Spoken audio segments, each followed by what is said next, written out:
New York City continues to excite and delight, and their team, the NYXL, no different. Welcome back to the Hammerstein Ballroom here in NYC. I'm Mitch Leslie, joined by Matthew Morello, and the NYXL homestand continues. Oh, we got a great match coming up next. Obviously, we got the home team, the NYXL, going up against the Boston Uprising.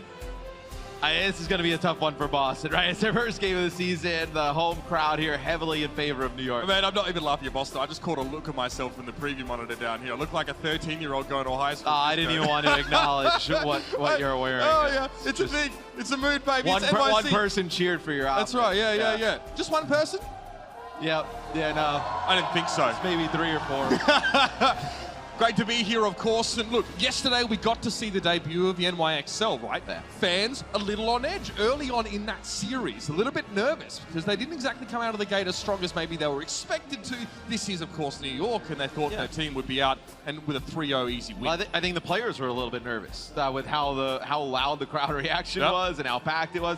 I know the post-game when I was interviewing Mono, he's like, yeah, we came out, we were a little bit of jitters, right? But we steered the ship the right way. We ended up getting the win. I think today they're going to have a much better idea of like the environment they're going to be playing in. I definitely think you're going to see a New York clicking on all cylinders right from the start. But it was one of the new additions to the team, not to the league though. The veteran Hotbar turned up and made quite the statement for the NYXL. Saw him on that off-tank role. The Diva play looked good. Not everybody, Matt, is playing Diva right now. Some teams are opting to go away from that for more main tank heaviness, but Hotbar, he brought the heat.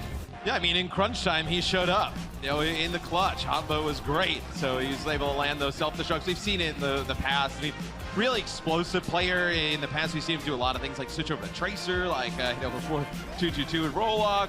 But on the Diva, I mean, big self-destructs that was able to get New York a win. And of course, he made it public on Twitter, his aspirations. Looks like there's a change of leadership in the family.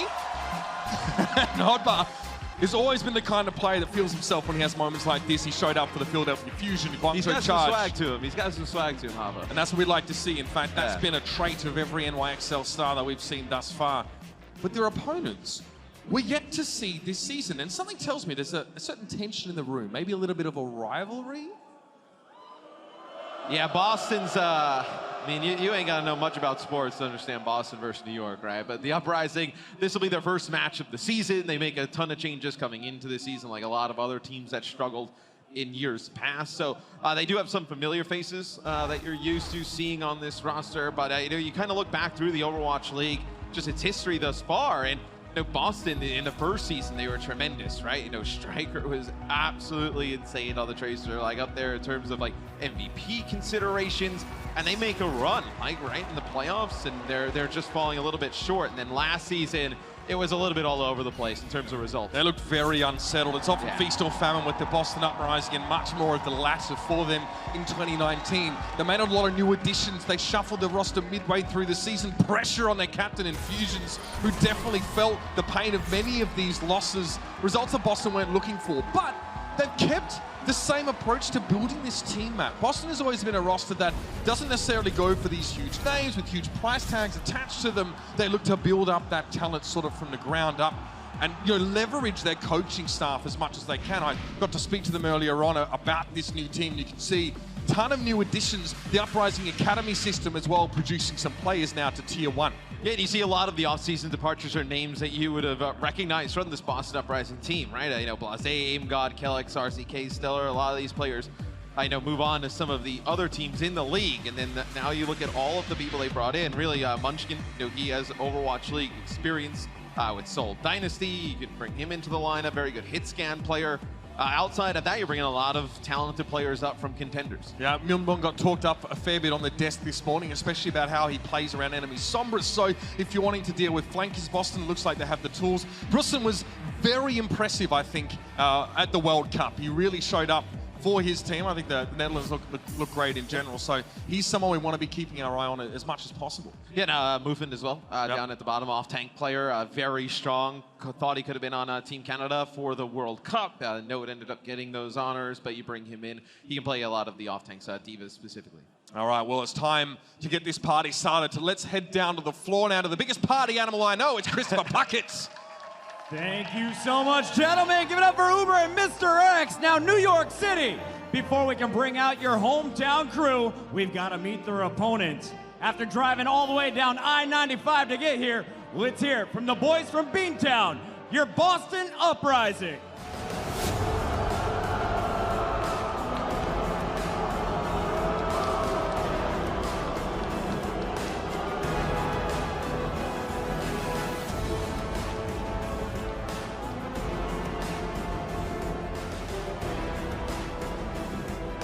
Man, you guys are nicer to the Red Sox.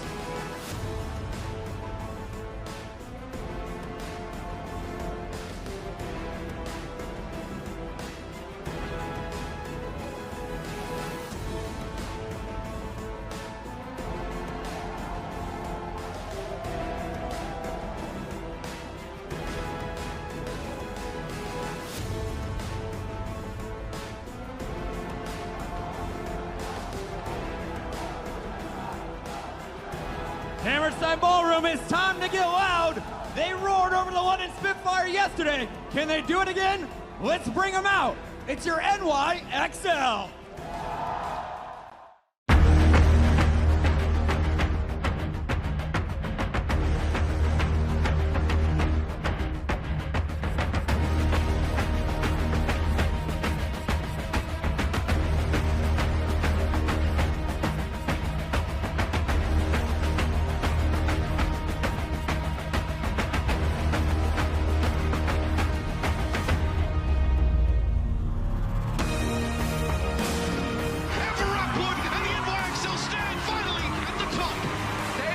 Stage 2 and 3 champions of the Overwatch League.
Let's hear it for Savioli!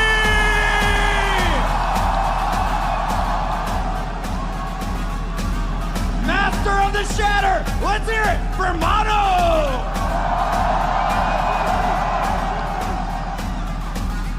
The Jack of all trades, it's Libero!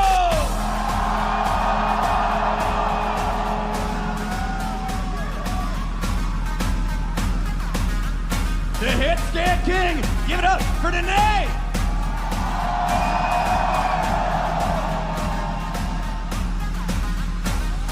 A new Lucio to town, let's hear it for Mondo!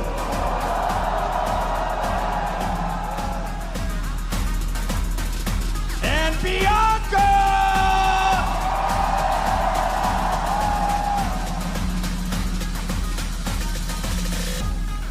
Starting, let's hear it for Animo!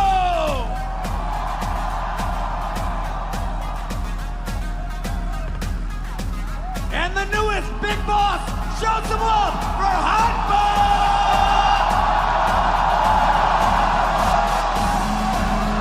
Give me more blitz, it's Who Are You?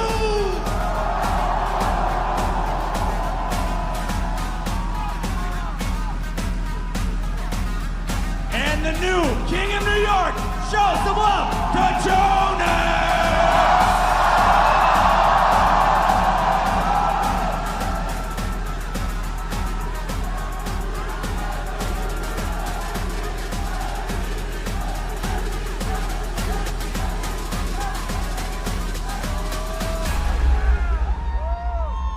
York City one more time for your NYXL.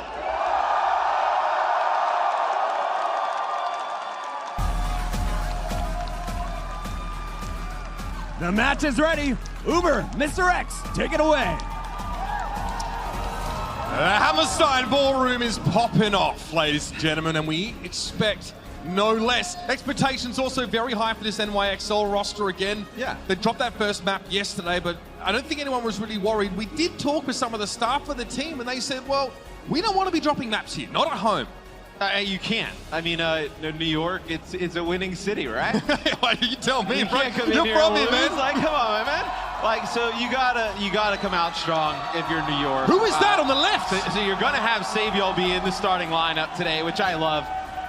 He can play a lot of the damage dealers, right? But I think a lot of the times you'll get some of the other players that they have on the team and across the league. You're like, oh, maybe they're a little bit more explosive, a little bit more versatile than Saviol be, but you just feel great with him in the game, right? If you are a NYXL fan, he's kind of a calming rock, really good leadership, phenomenal in the clutch. And we saw, the last time we saw him, he was holding Flower's hand as they knew that they were possibly going to go down in playoffs last year. A very poignant picture, but it's a new slate, a new year, and a new look roster. On the other side of the Boston Uprising, very much the same for them, Matthew. They have... Yeah, they get a good New York welcome. And then it's funny, I'm watching Boston on the stage as the walkout's coming out, and like, Fusions is clapping along like, with the music. Colorhex is loving it. Yeah, I mean, he's they're Kiwi. loving it. He's from New Zealander, so he's used to getting booed, especially by people in that vicinity of the world. Yeah, but I still think there's a lot of pressure on Boston, right? You come in here, hostile environment, first game of the season. A lot of these players first time playing in the Overwatch League together on the stage. It's a lot to overcome. Matt, feels like they're used to it. A lot of the games in the LA arena were pretty similar as well. Very hostile crowds out there. The first map of this series, in case you didn't guess, it is going to be Oasis. It is Control, and it is a potential trap map for New York after what we saw yesterday. If you're a hometown fan, look for Who Are You to lock it down here on the May. We may see a mix-up. I'd love the Ryan and the Wrecking Ball composition, if we were so lucky.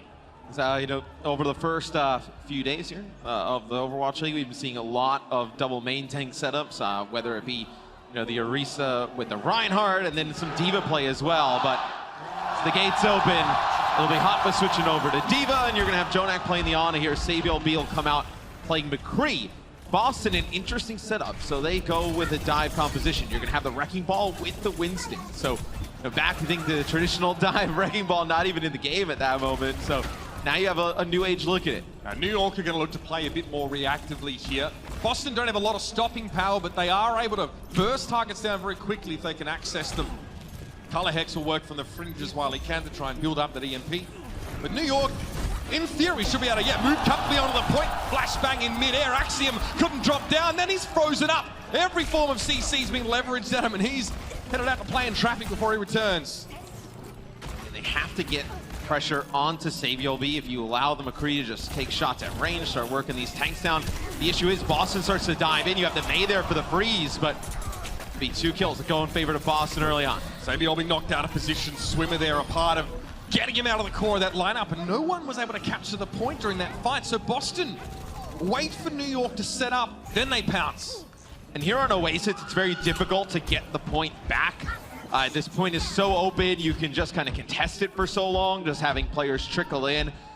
You could see Boston build up a ton of percentage here. Let's see how they decide to play this on the defensive end. Their composition's a little bit geared towards being more aggressive, so let's see how they decide to start the fight. They can counter-engage, though. They can give ground to New York and then use that dive to pretty much treat it like they're still the attackers. Just kind of kite around the point, right? Winston like very this. mobile, same with Wrecking Ball. Okay, so Wall comes up and actually keeps a lot of them out of the way, but Munchkin's down. Who Will You gets him early? Flashbang. He's going to catch it on Artemis. Swimmer, should I say, and it's Colorhex gets involved. Saviol falls early again. This one's breaking down into a bit of a messy one. It's a 3v3, though. But NYXL, as we said, have the staying power. Wrecking Ball, Minefield dropped out. Who Are You very quickly gets out of the way. A lot of those very fast-paced heroes from Boston have already gotten back to the point there. And they never actually deal with the Wrecking Ball, right? Wrecking Ball can live for so long, the adaptive shields, the mobility, and Axiom just kind of rolling around on the point there. Then drops down a Minefield, takes out the Lucio Animo for NYXL. NYXL has to back up at that point. reset. So Munchkin, see here, sitting in a bush, waiting for the push to come down. He's going to try and get into the back line here, get a pick off with this pulse bomb. Maybe a force an early ice block, tried to go in there for Jonak. Couldn't find a connection. Sound barrier was still forced regardless. Mano and Hotba got hit by that EMP, but Hotba's still able to find a kill early on, and that's quite a pose there from Fusions, but he was frozen solid. Self-destruct. Hotba just going to refresh the mech here. 84% for Boston though. New York do need to clear them off the point properly here and fast. Yeah, Mano comes back on Winston, and then Sig will be on the Tracer as you finally deal with the Wrecking Ball, the character that's giving you so many problems on the point. You deal with Fusions as well, so those are the two big mobile tanks out of the equation. The point will go in favor of NYXL.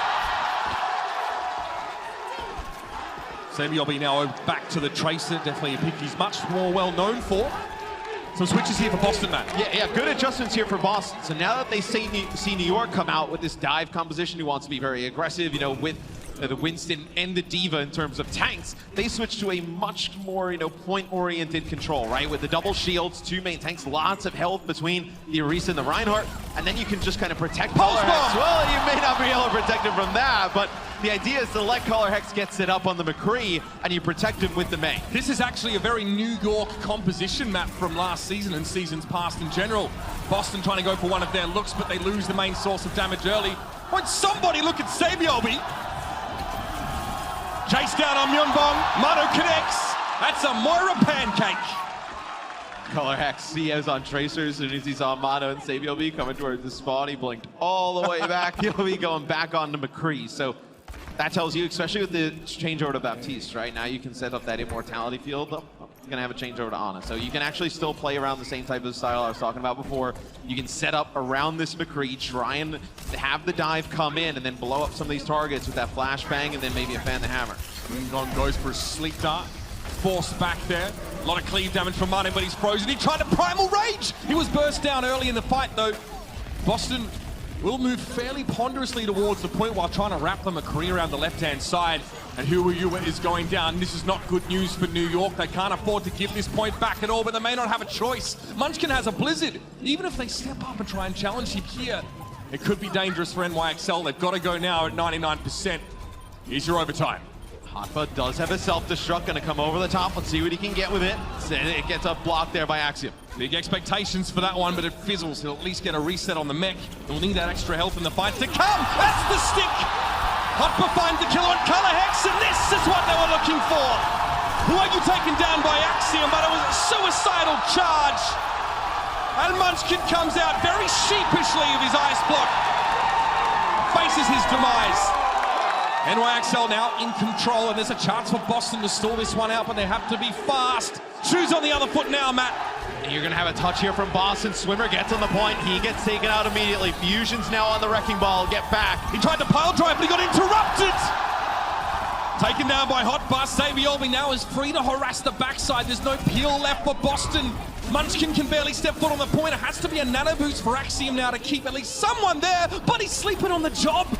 The Reinhardt can't get involved in the fight. Axiom had to sit and watch the entire time, and eventually he's cut down.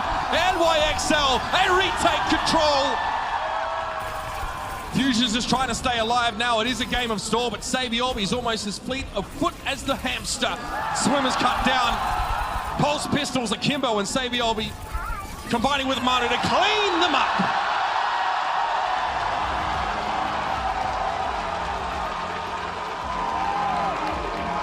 That'll be round one to NYXL. Comes down to the wire. If Boston, they get up to 99. New York opens it up. It's a self-destruct over the top by Hotba, kind of forces the positioning over towards the jump pad staircase.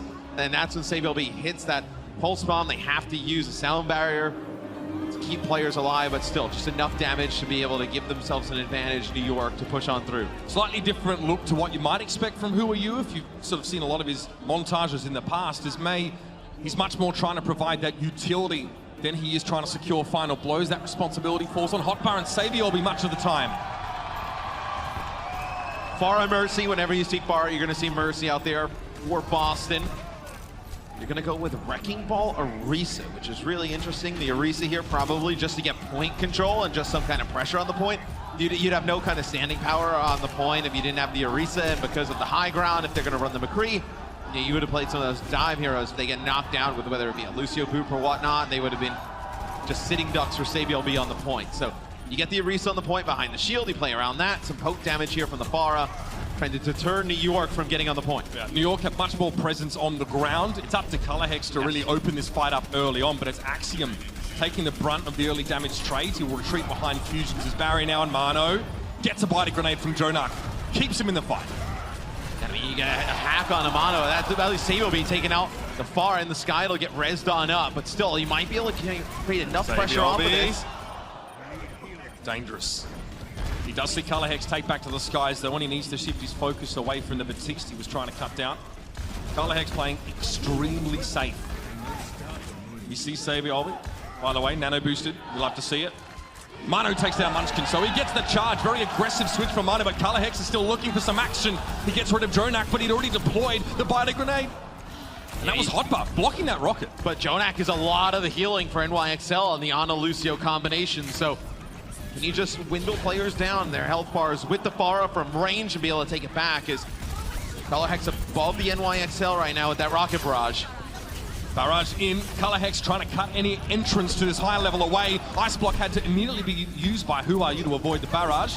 D-suited Diva here. Colorhex doesn't quite chase that one up though. He's looking elsewhere over the map. Blizzard, Axiom is the only one caught inside of it, but it didn't last long enough to freeze him. He got hacked there. Removed from the fight. Mano just hiding behind that barrier, somehow staying alive. And New York can invest into this, Mitch, because it's 55% and counting for them on the point. They have the sound barrier here to use to push on forward.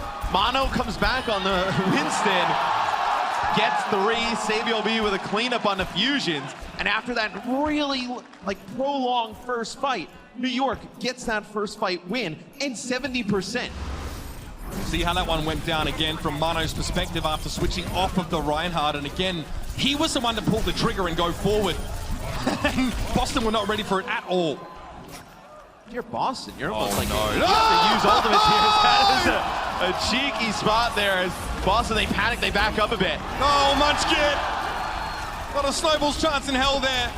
It's a 1-for-1 trade though. Mano went in and it was a fantastic immortality field from Yunbong, otherwise that would have been 6 players immediately dispatched by the body grenade and follow up. 99% though, Boston have the touch, Swimmer gets there, but only for a brief time. Axiom moves up to the point, it was a hold to pull SabiLB out into line of sight. Overtime is getting low though, and Boston now need to fully commit to the point. Immortality field, look in the back, that's already been used here just to keep the supports alive. It can't be used now for Colorhex, who may need it more. Jonak. It's going to be difficult to take this back now without Mano in play. You see how low the players on NYXL are getting. Colorhex on the high ground on McCree. Don't really have anything to answer this at this moment in time. So Boston in the clutch will be able to flip it back in their favor in terms of ultimates. When they got to work with, they'll probably have a sound barrier in the next fight. And then they have that Deadeye. So see where they try and position Colorhex. If they want to go towards that high ground, use it just to buy some time. You're dealing with Reinhardt Shield, Defense Matrix, and NYXL, who will probably try and position low ground here or take the high for themselves. Not a lot of sight lines for a big Deadeye. Munchkin scouting, sees Mano and crew come up, and Boston give this high ground away. Remember, New York have a McCree as well, so we can make much use of this height advantage, but Munchkin's looking for a pulse bomb assassination. Axiom's down already. That's going to be tough for Munchkin now. There's the sound barrier in play, and SabiLB's clinking heads. Self-destruct, SabiLB's able to dodge it, gets around the pillar. Munchkin just has to get their heck out, 99%. Remember that NYXL already had it in the bag. Now it's going to be stalled. Munchkin and Swimmer have to keep this game alive, and New York is setting up. They're expecting another full fight based off this stall. Here comes a wrecking ball. Fusion's up to the high ground though, and Swimmer's taken down. He stayed alive for quite some time, and Munchkin walks straight into SabiLB's sights. Deadeye finds a kill, and he follows up with an assist on Fusions. Immortality field, that won't last long, and Axiom is lost at sea. Not even Swimmer can save him.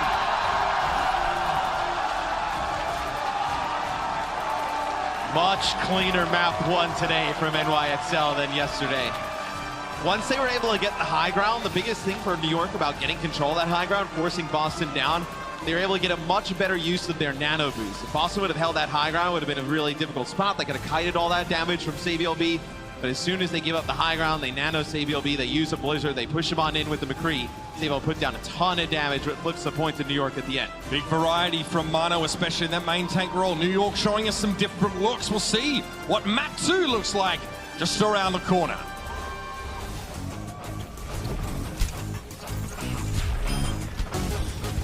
Double kill.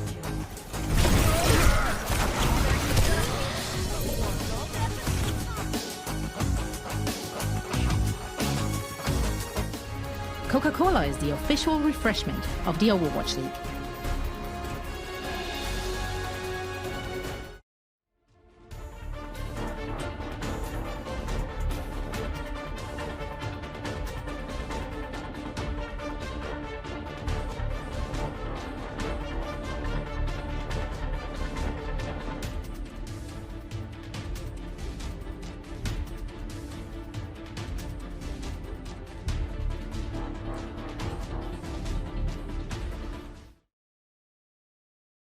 Can they win the fight though? Sinatra's grab got eaten by Rhea. That is huge. Shock without one of their crucial ultimates now.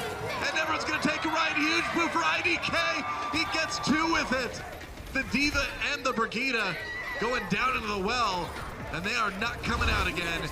Exactly, they looked at statistics instead, and now we're starting to see, this was sick, look at this. They stunned Envy out of the EMP. Again, these highly mechanical plays by New York, they're so class on every single roll. Yeah, they do. They back up a little bit more here. Oh, Roy's in the corner. He's right behind him, Shadow! Oh, it's nasty! That's a 6-man Shadow! Oh, Nishawa.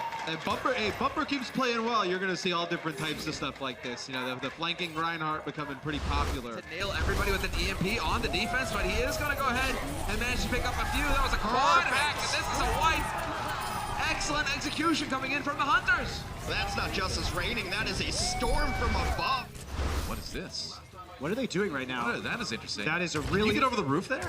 Oh my. Oh you my, what a play, what a grab! Tosses in the grab, they're gonna make it work. And Cruz taken out by the ensuing self-destruct. Atlanta Rain breaking through that in the most stylish way I've ever seen.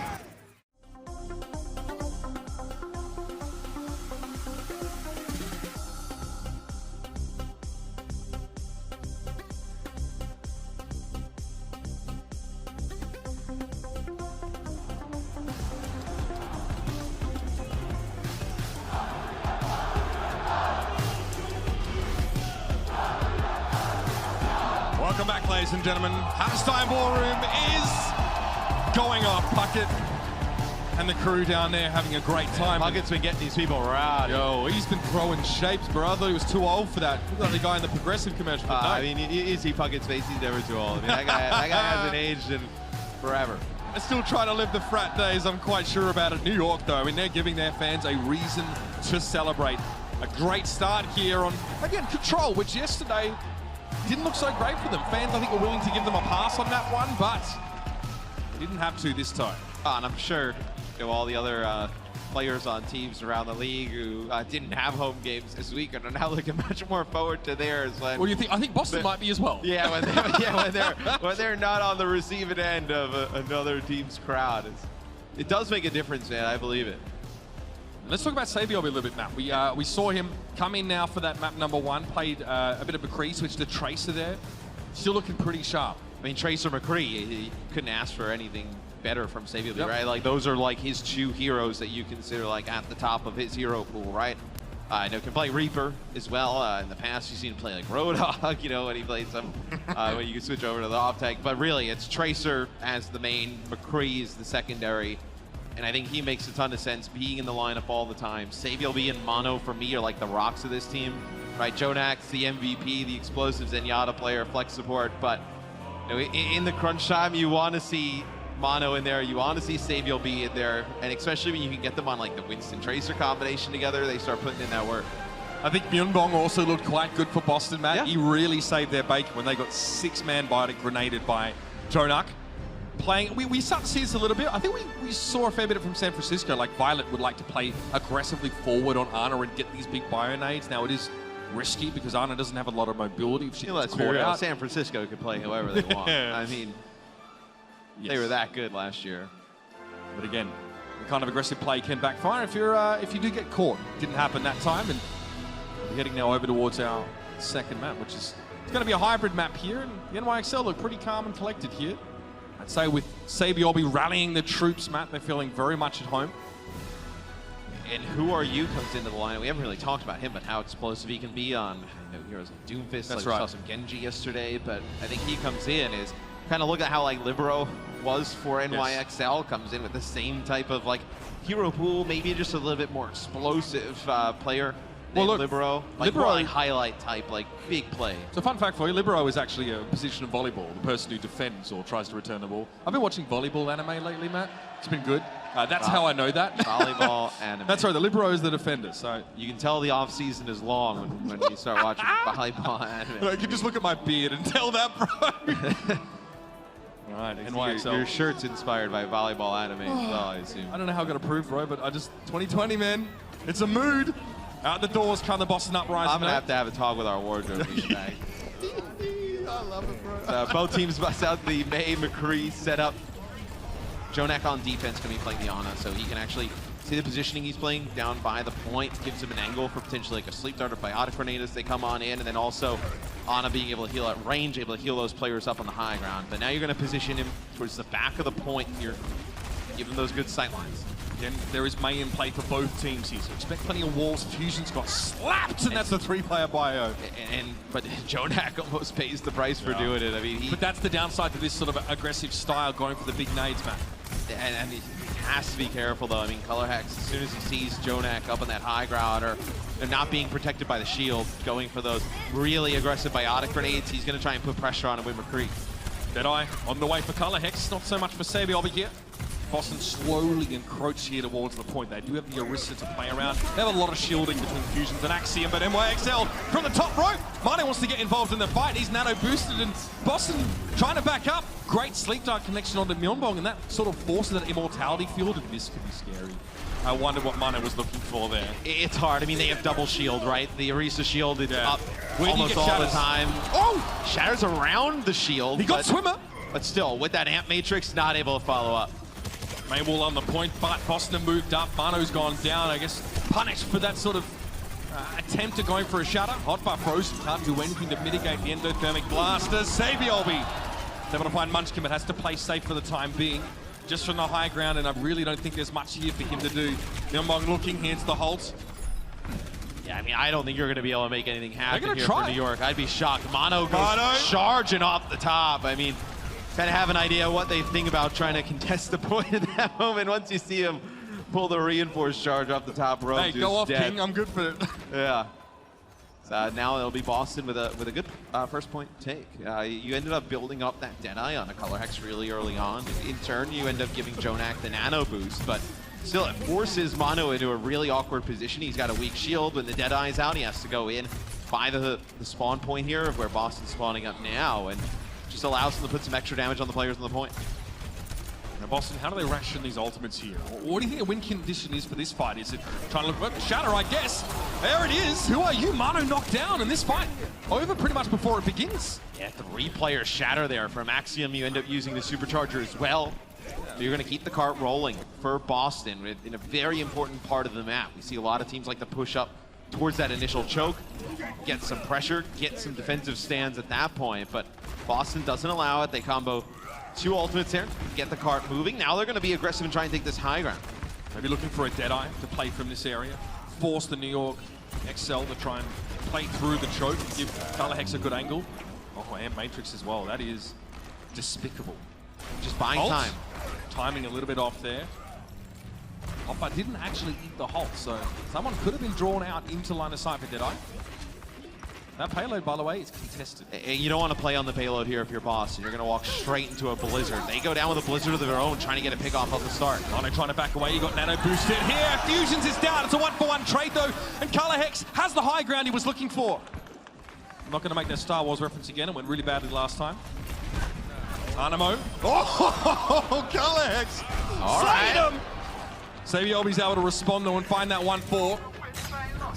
NYXL have a chance to keep this going. Myunbong finds a couple here. You may be able to keep the get pressure this on. going if you're Boston. Yeah, you're going to have Axiom come back in on Wrecking Ball. It's just Hotba and 2 supports here, but New York's spawn is so close. Oh, Jonak wasn't able to get the sleep before the power driver came in, so he lost air control. Mano trying to hold down the fort, but that's an immortality field quickly removed. Saviobi's Deadeye shreds a bit of health off Axiom, and he's not able to roll away.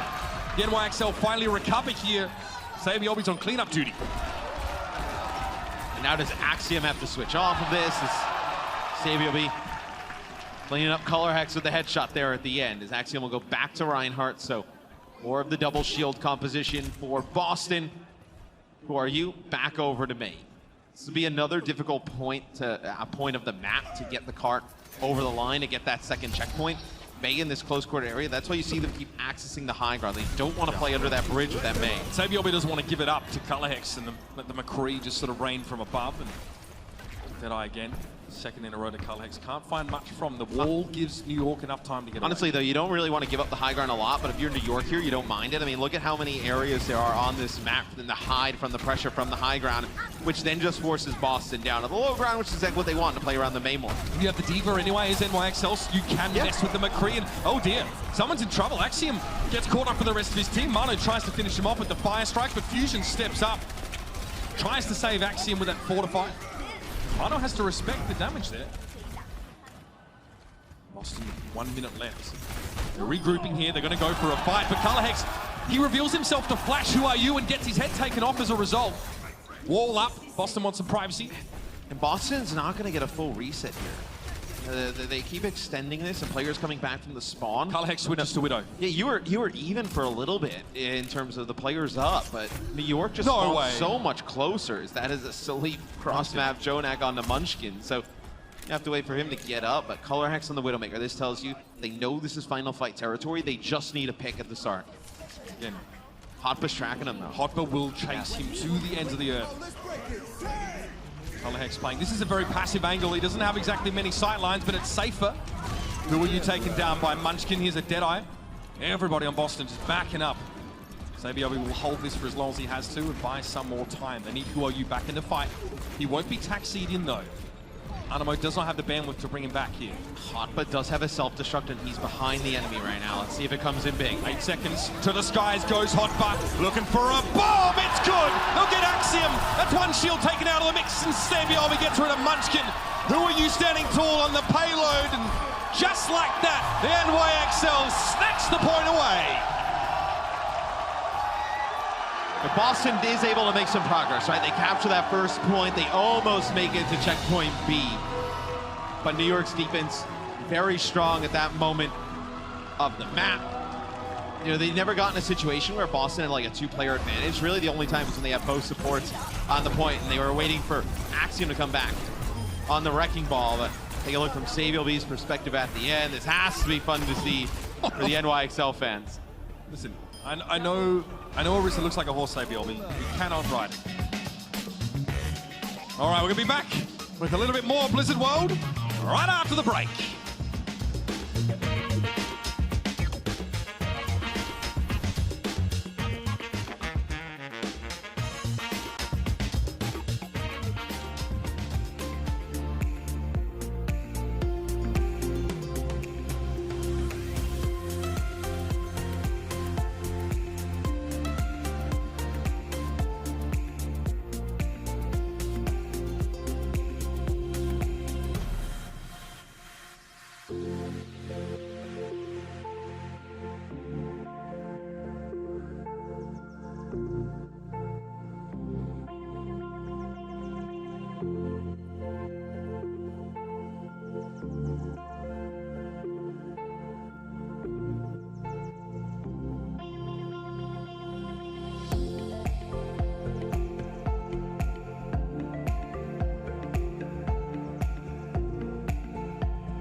Alrighty, hey, any Fusion fans out there? No, you're not in here. It's not really safe for you right now, but you guys came out in droves for the 2018 Grand Finals in New York, and the City of Brotherly Love was a wonderful host for last year's finals. Well, Overwatch League's coming back to Philly next weekend. Tickets at phillyfusiontix.com or go to overwatchleague.com to get information about it and how you can score tickets to your home squad's events.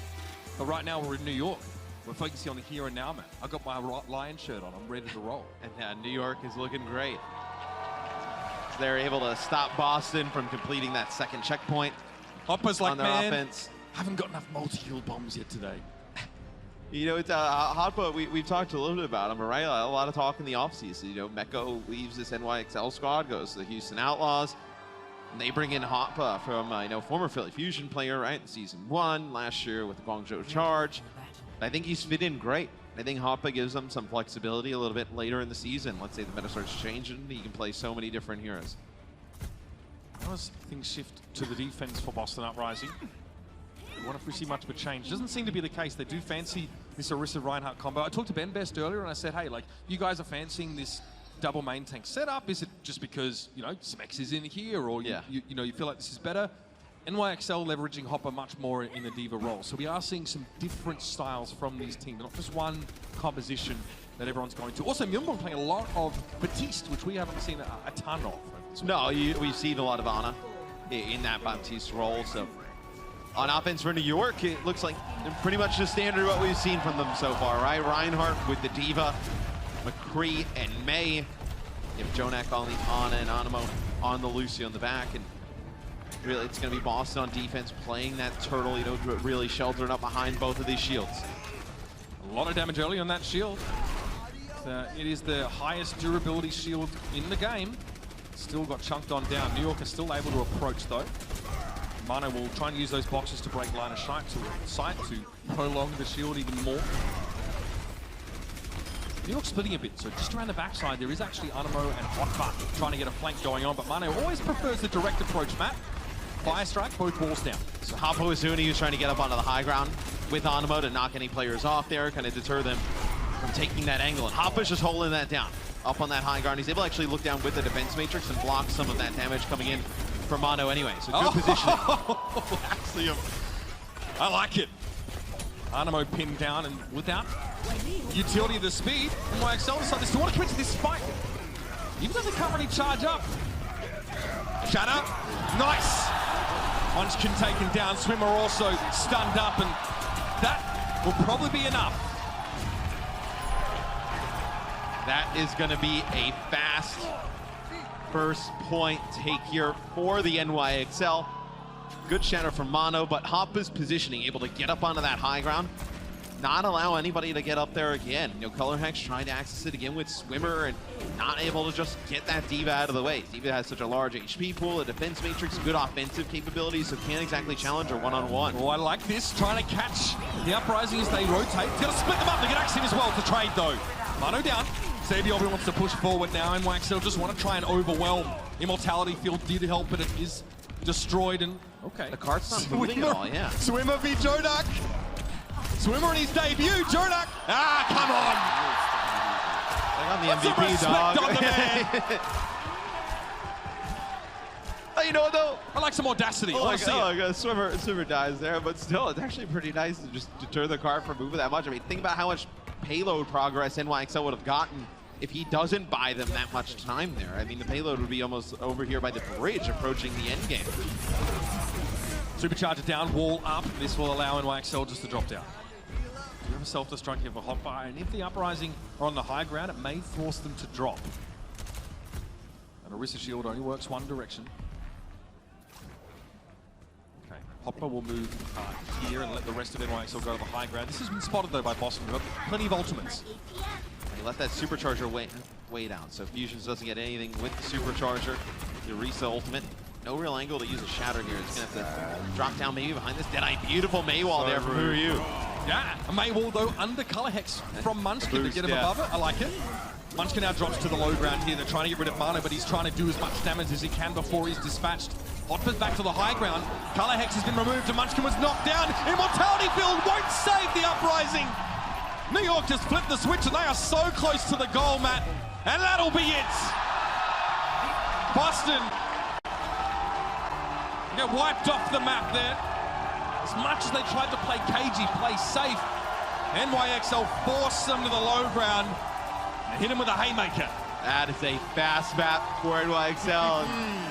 Save you'll be after. The Overwatch League is brought to you by T-Mobile. Rank up with America's first and only nationwide 5G network.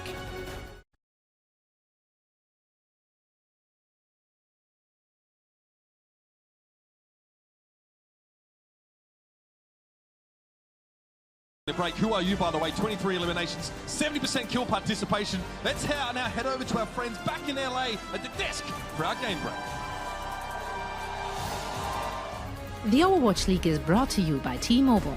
Rank up with America's first and only nationwide 5G network.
This rivalry match is only 2 maps in, but has not disappointed. If you're a New Yorker at least, welcome back to the Overwatch League studio in LA. This game break is presented by Cheesecake Grooves, and we're back here on the desk once more with Reinforced Costa and our wonderful guest analyst. That was a long sentence. That was a long sentence. Like, wait, she didn't forget my name, right? We worked together for a long time. We worked together since StarCraft. I don't know. I would never forget your name. Since we're time with Wolves, how would I ever forget your name? Look that one up. That is a throwback. Now, let's dissect this very first map. Actually, starting with you, Costa. Looking at the team compositions we saw there, Boston is kind of going for some dive variations. However, even though NYXL did do swaps, didn't work out for Boston. Yeah, Boston seems to be coming out with these really interesting compositions and strategies, trying to throw New York off, which I respect. When I think you're the weaker team, you got to come with something that's gonna like win you the game. Unfortunately, didn't work at all. They came out on full dive on the first map, and then New York were like, we can play dive, and then they just got owned. And then they tried to go to bunker, it didn't work. And then you go to the second map, and they tried to play Pharah, and NYXL just shut it down. Boston made 17 different hero swaps, which to me shows that they don't really know what they're doing or what the answer is right now. I think the idea is New York is a team that works well in solved metas. They work well when they're playing the same heroes the other team is playing, mirror matchups, etc. They don't do well in chaos. They don't thrive in unsolved metas. So I think the idea here, generally speaking, is, hey, let's throw them some curveballs and see how they respond. The reality is, though, New York is just so mechanically skilled that it doesn't work on paper.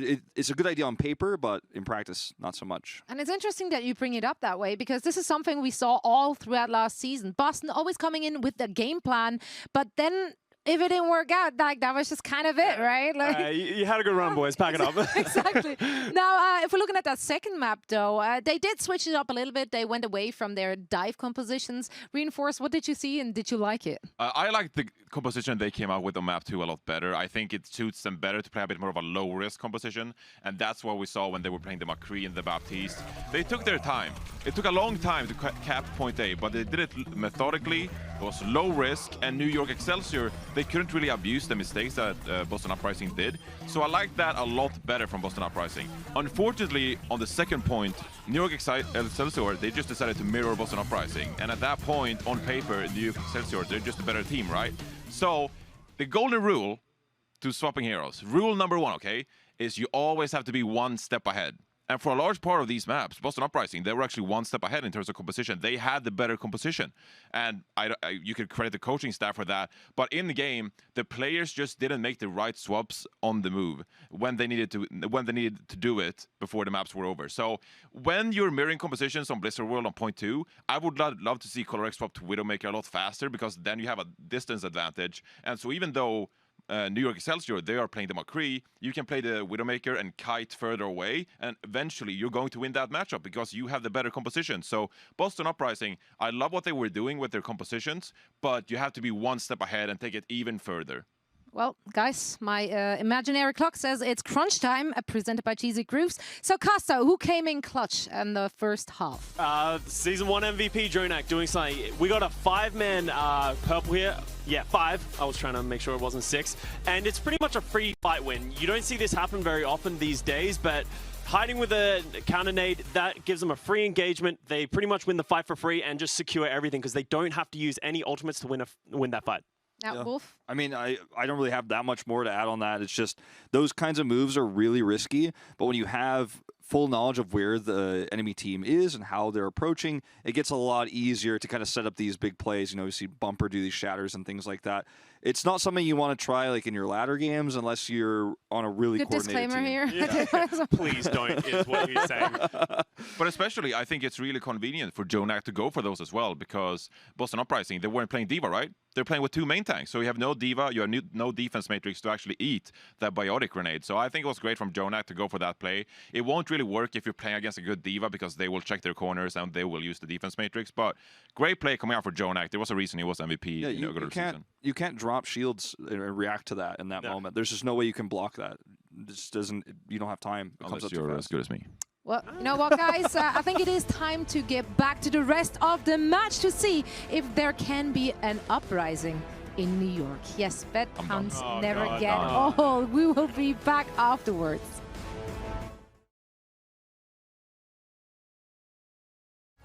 The Overwatch League is brought to you by Cheez-It Grooves. Deep flavor, deep crunch. It's a mind crunch.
Welcome back, ladies and gentlemen, to the Hammerstein Ballroom in NYC. It's been fantastic games over this weekend so far, and if you're watching yesterday, you would have seen us transition from here in New York over to Dallas, where last year's finalists, Vancouver Titans, managed to take a win out against the LA Gladiators. Now, they aren't the only team in Dallas that featured in that finals match at all, of course. Let's have a look back before we jump into this second half at that epic grand final matchup in 2019.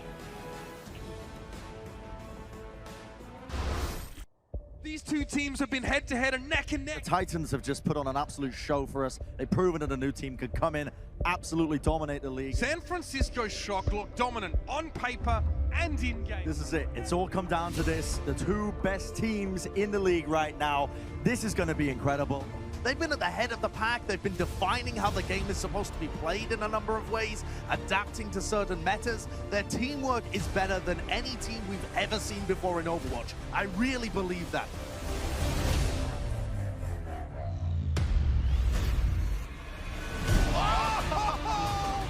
Incredible! That's gotta hurt! Haxar lays waste to the Shock. It's all by his own hand. And that's the Berserker at work. We might end time and space when these two teams fight against each other. What goes up must come down.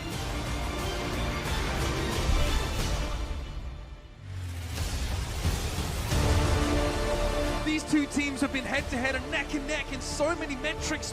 To fall here for the Titans, it's a long way from their expectation. They come out of nowhere. They bring no ultimates into this fight, yet it still seems to be enough to get the job done against the Titans of all teams. That is ridiculous.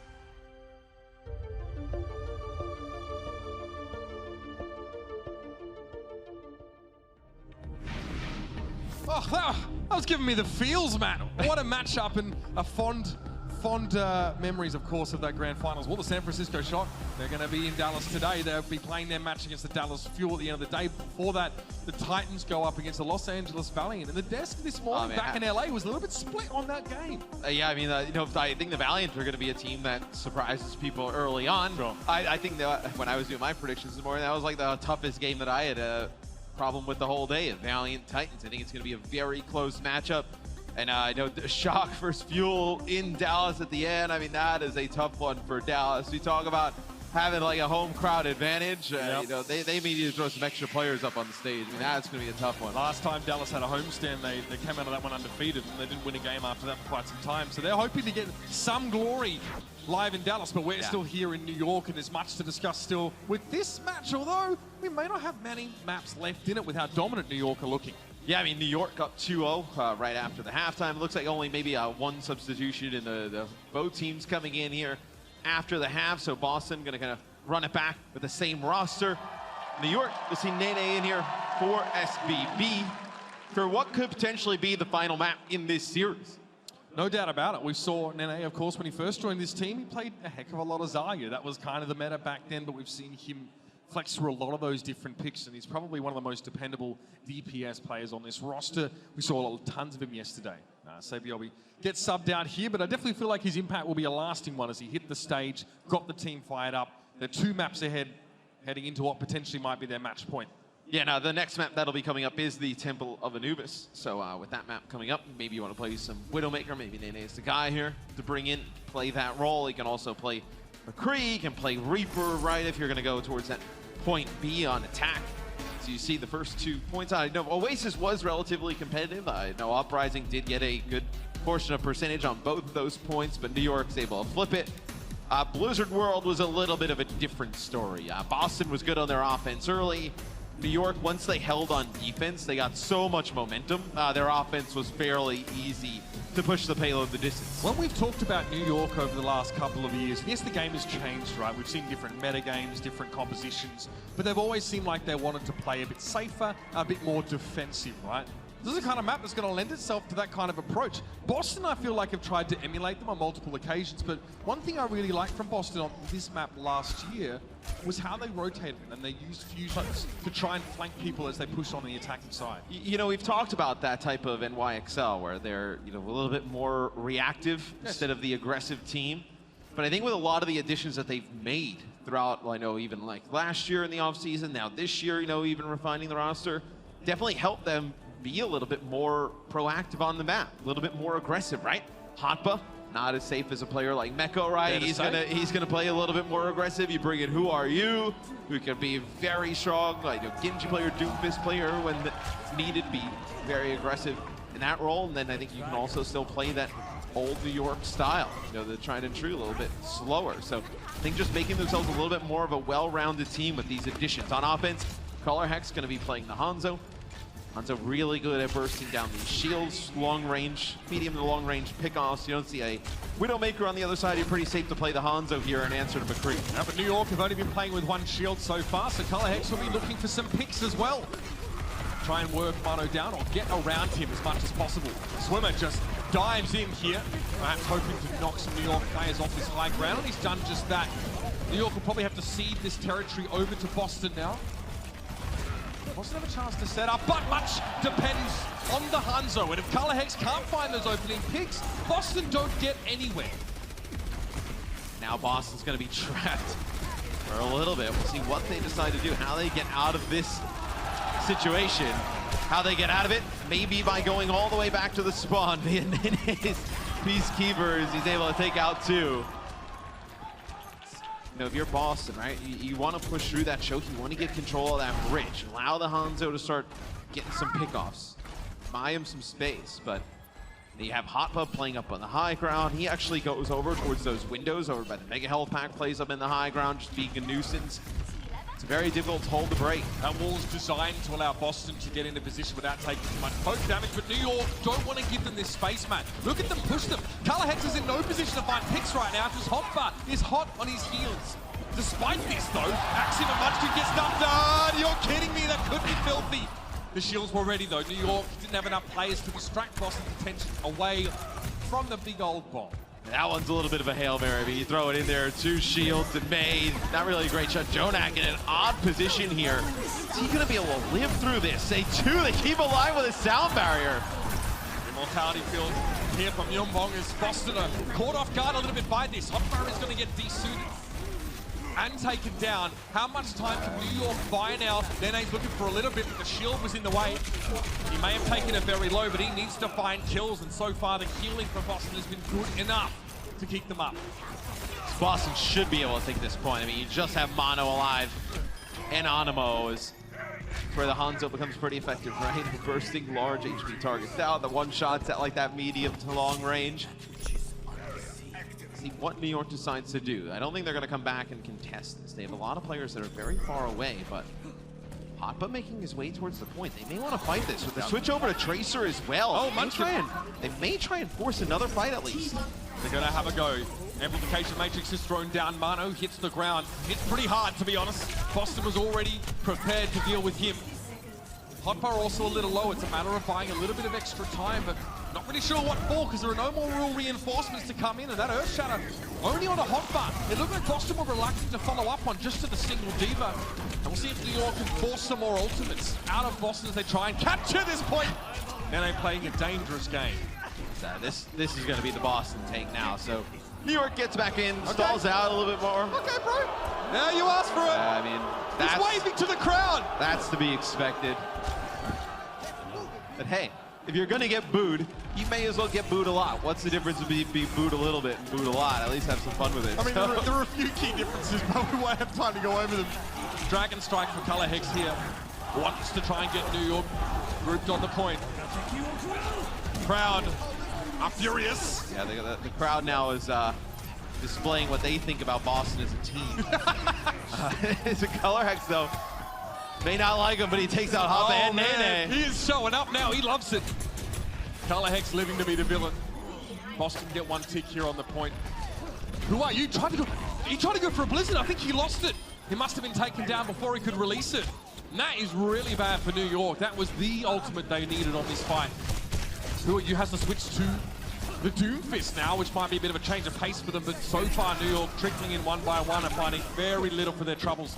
That's a self-destruct. Hotbar can't find anything, and Who Are You shut down. Color Hex, I'm not gonna lie, this is actually gross. Color Hex is dominating on this Hanzo.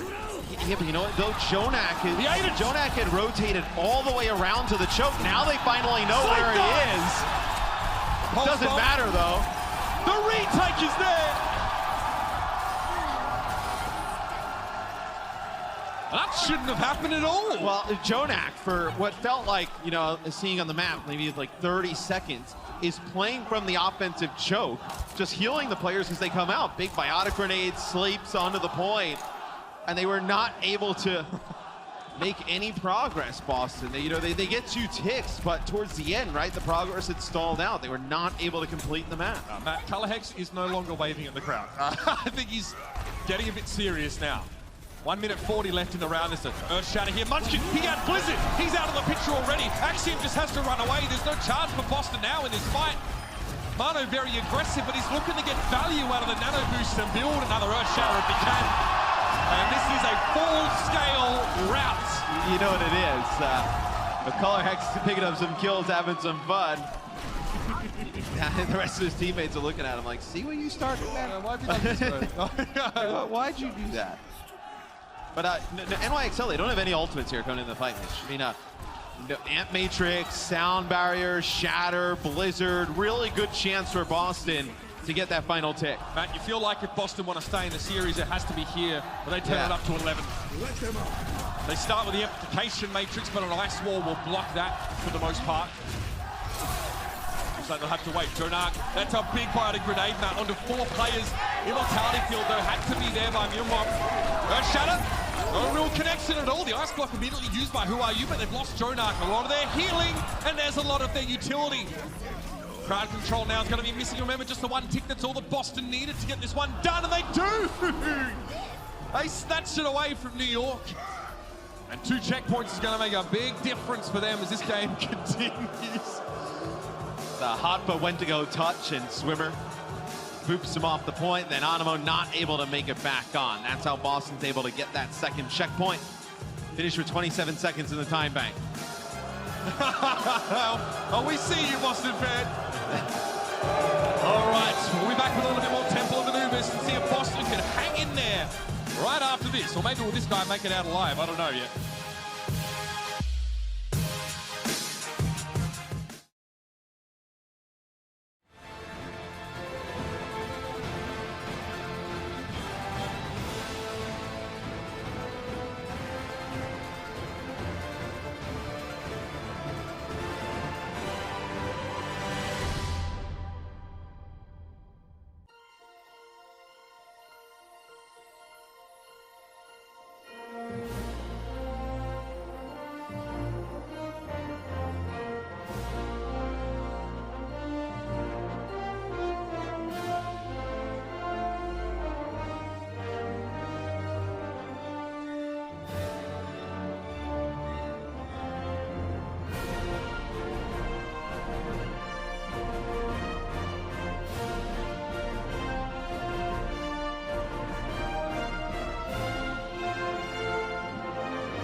That's it, ladies and gentlemen. Feathers and sparks will fly in Washington.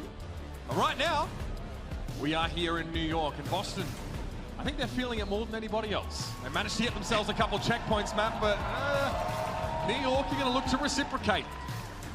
So now New York will be on the offensive end. We'll get a chance to hop in a game to look at Boston's composition on defense, but still good defensive hold there from New York. 27 seconds on the clock for Boston in the time bank. So See what New York decides to go with. They're going to go with this? No. They ran this on Horizon Lunar Colony the other day. Oh, man. See if they decide to incorporate the Brig in play as dive with a Brig. Really the only reason here. I mean, you could like preemptively armor pack the Genji, make them stronger, but let's go! I really think that's worthwhile. Animo, play Mercy. So the Mercy here can be used, obviously, to fly in, good mobility, get from character to character, as all the damage dealers and tanks have high mobility. The res, and then also a really good pocket to keep the Ana alive. If you want to let the Ana just be the one who provides all of the healing, can just kind of sit back. If the dive comes in, pressure on the Ana, you're able to just keep her alive with the Mercy. Who are you staying out of sight for now? So he may be able to pop up and surprise. Looking for Myunbong on the high ground towards Colorhex, perhaps. Sliced and diced. Well, hey, Mitch, who can get up there and help Colorhex for Boston? Oh, wait, nobody. You have 2 static tanks just playing on the bridge. Hey, that's fine. Guess what? We'll just go around you. It's exactly what New York does, and New York just picking apart Boston. Oh, man. We are in the Big Apple, but Boston, they're just getting hit by rotten tomatoes right now. And shurikens. And look at this, New York making a very quick rotation to point B. They will be amongst Boston as soon as they catch a point A. This is that level of dominance they're looking for. And big winning condition ultimates for New York. I mean, Nano Blade, right? Really difficult to win a fight when a Nano Blade comes through for a team. EMP as well. All these ultimates gonna come on really quickly. Could end up for a very fast point B take here for NYXL. Off by trolling Jonak, refusing to let him heal him. And he'll sit back and deliver the nano boost when it needs to happen. Safe positioning, Jonak. Oh, he gets jumped upon, Colorhex. Oh, very cheeky. No, no! What?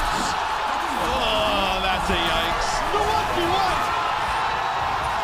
One does not simply challenge the Octopus King. And who you brought out his blade, but Boston were already beaten, battered and bruised by the time he got there. One man brought down a team. And now they're gonna have to stall things out.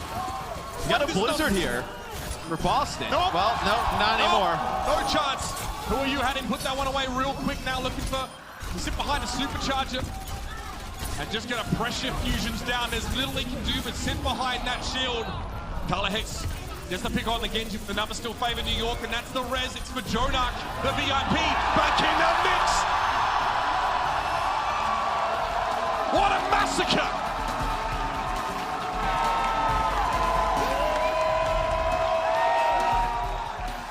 That's a lot of time left for New York to not a lot of time for Boston. That is going to be 5 minutes and 4 seconds on the clock for the NYXL. Boston, they'll have a minute to make something happen. Let's take a look at this replay here. Jonak knew Colorhex was around, the biotic grenade on around. Good healing, though, that comes in from Animo. I talked about it a little bit earlier. He's in Valkyrie, right? He's flying up in the sky, able to pocket the Ana. Make sure the Ana lives through that. Jonak, the shot's accurate enough. We already know what he can do to finish off Colorhex. Over from Colorhex, he does take Wraith form as the Sleep Dart comes out.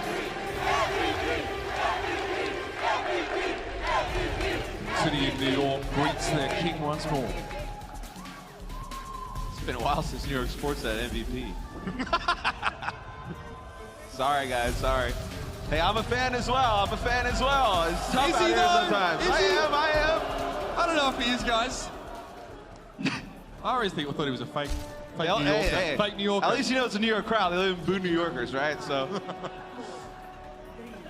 just make sure you aim your rotten tomatoes that way. 5 minutes on the clock for New York. I'm no rocket scientist, but that is a lot of time. Boston really has, like, what, 2 good attempts at this, right? Depending on how fast they go. They got caught up in this area with the Mega Health Pack last time. Let's see how they try and break out of it a little bit faster. Nice wall comes up. Colorhex looking for the batch against Jonak 2, Electric Boogaloo. I don't think he fancies any of that.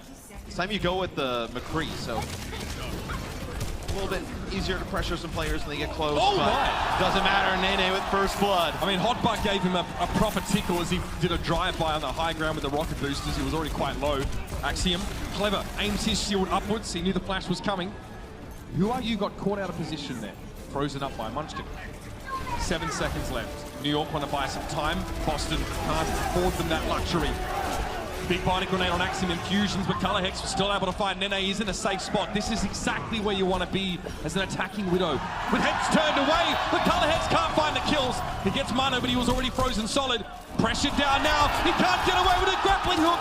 10 seconds, Color Hex hurtling towards the point, but there was no hope, no chance. And New York plant the flag and their feet.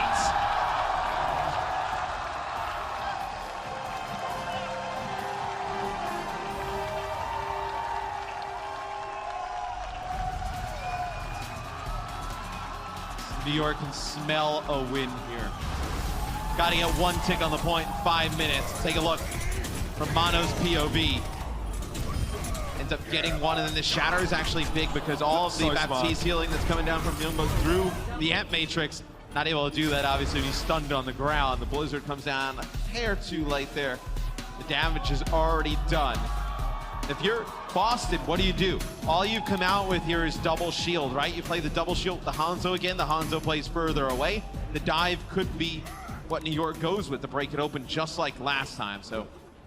I mean, they have so much time to work with, Matt, and all you really need is one half-decent dive.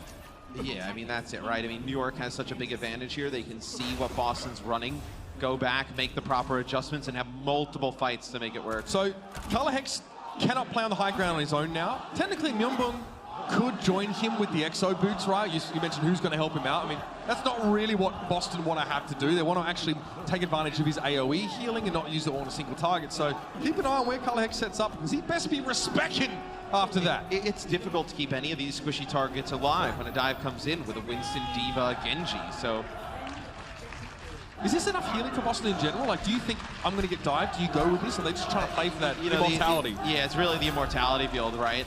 Oh. When you can't die, you're obviously able to heal everybody up during that. And then are using the goodest boy as a jumping point. All right, just scouting for a target. Wow, deja vu. Okay, this time, very quickly, Boston dropped to that low ground, and Mano actually gets caught out there. Munchkin's able to finish him. But who I use behind enemy lines? This also allows Jonak to like poke from the middle, and he's actually connected with a sleep dart at range here on a swimmer. I don't think they're going to be able to finish him off, though. And who are you just wants to poke at medium to longer range with shurikens right now until there's a chance to get a guaranteed kill and a potential reset on his dash. Mano again, goes in. Munchkin, a little bit low. Who are you just want to hang around here for too long? No, careful. The immortality field had to be used, and Myunbong still goes down. Who are you playing safe? Wants to get rid of Color Hex. The Hanzo can still ruin their plans. Oh, not going to be a chance for that. Hotpa's able to chase him down. Bionic grenade thrown at the point. That's on Axiom here. New York need a little bit of time to get Hotpa back in shape, but Who Are You is here. Swinging the shurikens, doesn't need the blade. He'll take the damage reduction quite happily. Who am I? He says no. Who are you?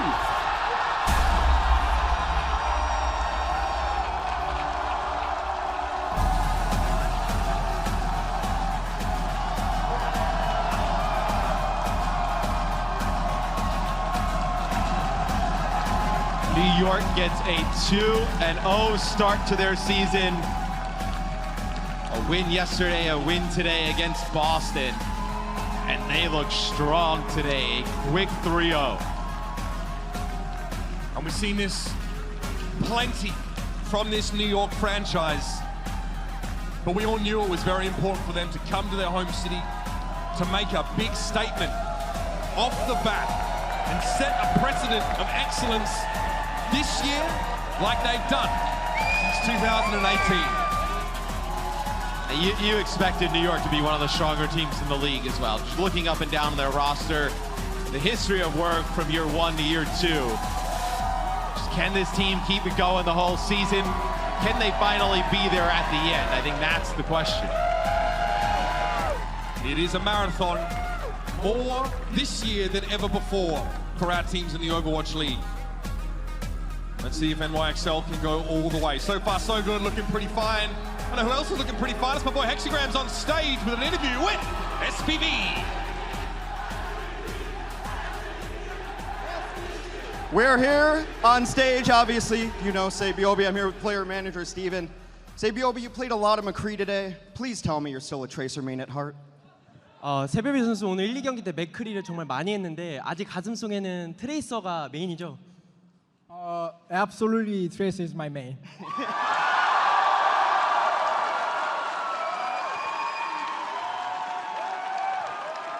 All right, you got a new roster this year. What makes this team? Is this the team that finally brings a championship to New York? 이번 시즌에 저희 새로운 로스터로 뉴욕이 시즌을 시작했잖아요.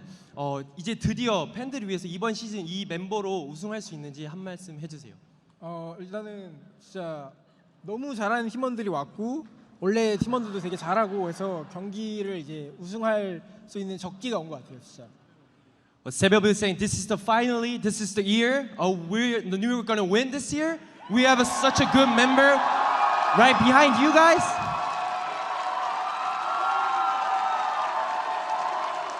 All right, buddy. The mic is yours. Anything you want to say to the crowd? 뉴욕 팬들에게 마지막으로 하고 싶은 말 한번 해주세요. The long way home. Finally, I'm here with you guys. I love you all.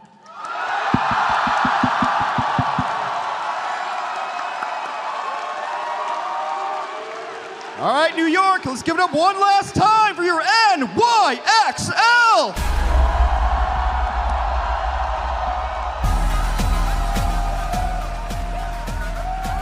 Back to Mitch and Matt in the booth. Superstar player, captain, and now show stealer. That's the Sabiobi we know and love, and this city is so glad to have him. It's been a pleasure to be here. What a vibe this whole homestand has been so far. We've still got a little bit more to talk about, Matt, including our player of the match. There are a few top candidates, though, on the NYXL side today. Yeah, I think, though, if you watched map 1, 2, I think Sabiobi was tremendous, right? I think he had a huge impact on the game, just the arena, right? Like through the walkthroughs, like everybody wanted to see him play. For me, I think it was easy today. I mean, he really looked very tight with the team in those first couple maps, and New York essentially tightened up that control map play quite a lot. Sabiobi was in there. He wasn't playing overly aggressive, but you could see the threat that he was generating. A lot of the time, New York were able to punish Boston, especially with their more divey comps they started with, for trying to get to Sabiobi. Played safe, hit shots, made the critical kills. Yeah, and I think you look at their play yesterday, right, in the early map, the one that they lose. I think you kind of take a lot of what Mono said to be truth, right? They came out a little bit jittery, didn't know how the crowd was going to react, a little bit bigger pop than they expected. But like I mentioned, Sabiobi will be your player of the match today. For map 1 and 2, the McCree, he was special, man. And of course, with only 16 minutes and 43 seconds playtime, he's still an excellent final blow per 10 score. And that's what you need to see from McCree, especially when you're combining it with a May, who's not always going to be tasked with completing those kills and producing that burst damage. It's setting up those kills for the rest of the team. That's why someone like Hotbar, a more aggressive diva, works in this team. Follow up, I guess, on the groundwork that was laid by Who Are You in many of those games. And pleased as punch, this NYXL squad are, and couldn't have asked for a better start, a launching pad into the rest of 2020. No, and I think it's important that they keep the momentum from this weekend to the next city, to the next game. It's going to be a very long season. A lot of the depth on the roster is going to pay off at some moment. I think this season more than any, you're going to have to be ready at any time if you're a sub on the bench for one of these teams to jump in and play. No doubt about it. Of course, we're far from done for the day, though, ladies and gentlemen, especially if you want to see some more Overwatch action down in the south. Dallas will continue. First up with Los Angeles versus the Vancouver Titans, which is a grudge match. As we've discussed, Los Angeles, the only team to take that, or the first team to take the victory off Vancouver last year. And then the shock, first look at them since becoming 2019 champions, Matt. Yeah, we'll see. The Shock, they had a long off-season, no real roster additions to the Shock, just one more addition to the roster, Widowmaker Specialist. I think it's going to be very interesting how they motivate themselves to get through this year, right? The clear-cut favorites, at least in my opinion, in the league. It's going to be a tough road for Dallas at the start. Ladies and gentlemen, one more time, make some noise for your NYXL. Won't be the last time that we're here in New York this year. But for now, that's going to be all. Thank you so much to the fans who turned out in the city of New York for showing us a fantastic time. But the Overwatch action will continue in Dallas. But for now, from New York, good night and good game.